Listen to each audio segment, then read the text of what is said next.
விஜயகாந்தனாவே உங்களுக்கு அச்சமின்மையும் துணிவும் தான். அவர் எதுக்கும் பயப்பட மாட்டாரு. நான் பார்த்து வரைக்கும் நெருக்கமா பழகுற வாய்ப்பு எனக்கு அவர் நடிச்ச தவசி படத்துல நான் உரையாடல் எழுதினேன். அப்ப அதுல அவர் கூட இருந்து பணி செய்யற படப்பிடிப்பு தலங்கள்ல மனம் விட்டு பேசுகிற நிறைய வாய்ப்பை நான் பெற்றேன். அதுக்கு முன்னாடி எங்க அப்பா மணிவண்ணன் அவங்க எல்லாம் நண்பர்களா இருந்தபோது, நாங்க திரைத்துறையில் இருக்கும்போது நட்பு இருந்தாலும் கூட நெருக்கமான பழக்கம் தான் எங்களுக்கு ஏற்பட்டது. நம்ம பார்க்கும்போது தூரமா பார்க்கும்போது அவரை மாதிரி நடிக்கிறதுக்கு ஆட்கள் வரலாம், அவர் மாதிரி சண்டை போட கூட ஆட்கள் வரலாம். ஆனா அவரை மாதிரி சிறந்த மனிதர் வருவது ரொம்ப கடினம். திரையுலகில் இருந்து கொண்டு புகழின் உச்சிக்கு போய் வந்த பிறகு அது அந்த தலையில ஏறாம பார்த்துக்கிட்டாரு. எல்லாரோடமும் சமமா பழகிற ஒரு வாய்ப்பு ஒரு மனிதர் திரையுலகில் இருந்தார் என்றால் அது அவர் தான். அதனால அவரு என்ன சொன்னாலும் எல்லாருமே கேட்பாங்க.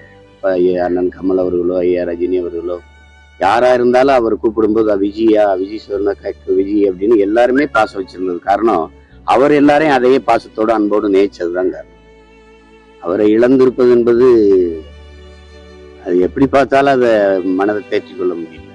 அது ரொம்ப இதா இருக்கு. அவர் மட்டும் இவ்வளவு நாள் ஒரு உடல் நலத்தோடு இருந்திருப்பாருன்னா தமிழ்நாட்டினுடைய அரசியல் போக்கே மாறி மாத்தினவர் தான்.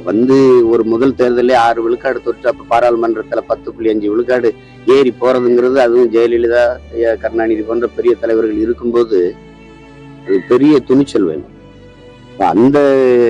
அதனாலதான் சொன்ன அவர் துணிச்சல்காரர், பயப்பட மாட்டார். எதற்கும் கடுமையான உழைப்பாளி.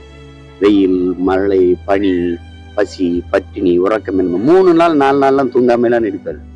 அந்த இதெல்லாம் தமிழ் திரையுலகில் எந்த நடிகருக்கு இருக்காது. இப்படிப்பட்ட ஒரு இளைஞன் அவரு. இதெல்லாம் தாண்டி ஆகச்சிறந்த மனிதர். நல்ல மனிதர்னு ஒரு வார்த்தையில அடக்கி விட முடியாது. ஆகச்சிறந்த மனிதர், பெரிய பண்பாளர், எளிமையா இருப்பாரு. படப்பிடிப்புல போய் அவங்க கொடுக்குற பேண்ட் சட்டை போடுவார் வழியே, மற்றபடி கதர் சட்டை கதர் வேஷ்டி தான். நீங்க பார்த்துருக்கீங்க. ரொம்ப எளிமையா இருப்பாரு. அது சாதாரணமா சும்மா எல்லாரோட உட்காந்து சாப்பிடுறது பேசுறது, அப்படி இயல்பான மனிதர். திரையில பாக்குற அந்த கம்பீரமான மனிதர் இல்லை.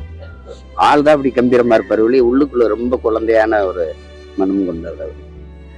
அது எப்படி பார்த்தாலும் அது எப்படி இப்ப இயற்கை ஒரு பேரழிவு நமக்கு தந்ததோ, அவருடைய இழப்பும் ஒரு பேரிடரும் இழப்பும் தான்.